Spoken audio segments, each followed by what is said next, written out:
Secuelas de por vida es lo que dejan las heridas causadas por los juegos pirotécnicos. Un médico especialista explica sobre las consecuencias físicas y psicológicas que pueden acarrear estas lesiones.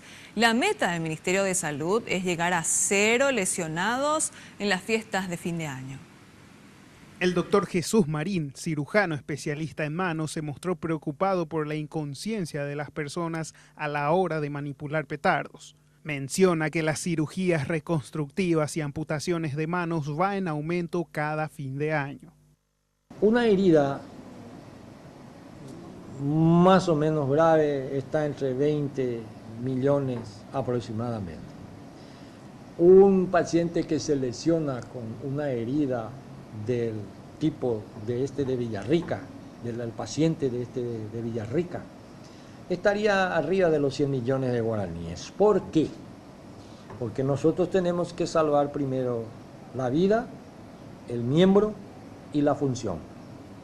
Y él va a necesitar más de una cirugía. Si bien la carga económica para el Estado por esta situación es elevada, la pérdida de una mano o los dedos por una situación prevenible es lo que más lamenta el profesional. Esta parte se llama pulpejo. Es la parte más importante del cuerpo humano, el que tiene conexión directa con los centros nerviosos superiores.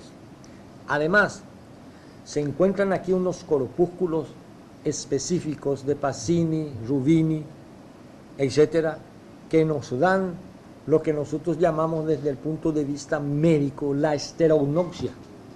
La estereognosia es lo que nos permite la comunicación con el medio exterior. Supongamos, yo cierro mis ojos y con mis ojos cerrados yo puedo ver que este es cuadrado y este es redondo, este es frío, este es caliente, este corta, etcétera, etcétera, etcétera. Eso desaparece. Pidió a los padres cuidar a sus chicos en esta fiesta de fin de año y dejó este mensaje para la población. Papá, mamá, vos al comprarle un artefacto pirotécnico, estás eligiendo el daño para tu hijo. Y a los adultos, por un segundo de diversión, toda una vida desgraciada.